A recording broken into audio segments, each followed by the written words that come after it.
Now, Cristina Howorun, you've been here as well. It has been one very busy day. You're following another story here at Queen's Park. I am, and it's a $140,000 question. The Tories are under fire on yet another issue, their appointment of a failed PC candidate to a six-figure job.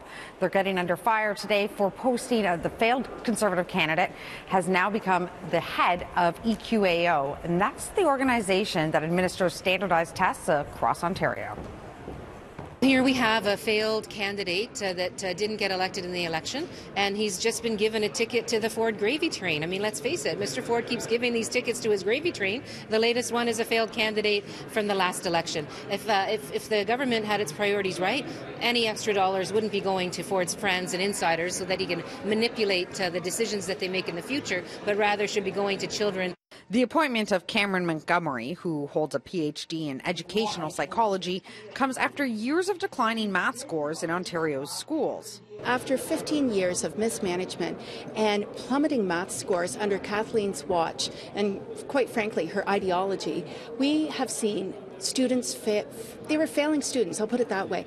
We have seen students struggle with math, and so we need to address this. We heard loud and clear prior to and during the campaign that teachers, parents, students, all alike said the Kathleen Wynne government has failed us in math.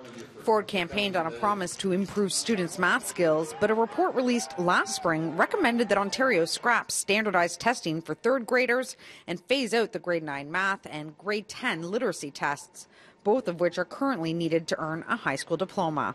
It appears as though this government will be ignoring those recommendations. Standardization is going to be a real focus for our government because we owe it to our students to make sure that we are preparing them with the fundamentals that they need for jobs and confidence in the future. We were elected to fix the problem in terms of the plummeting math scores that occurred under Kathleen Wynne's watch, and we're doing just that. This gentleman has an amazing pedigree, if you will. He was 17 years with the Faculty of Education at University of Ottawa. He's bilingual, and between his experience and his absolute care to get this right on behalf of Ontarian parents and students, he's the perfect candidate. Although the post was paid a daily rate in the past, the Ford government has turned it into a full-time job with a pay that's 35 times higher than before.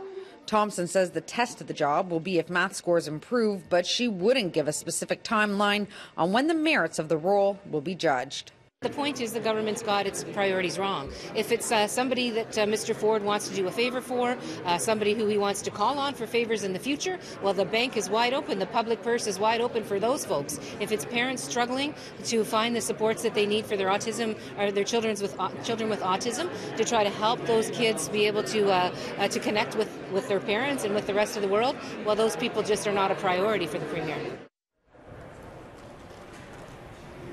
Coincidentally, the annual salary for this new post is the exact same amount of maximum funds available for parents of children with autism, at least those in the lowest of income brackets.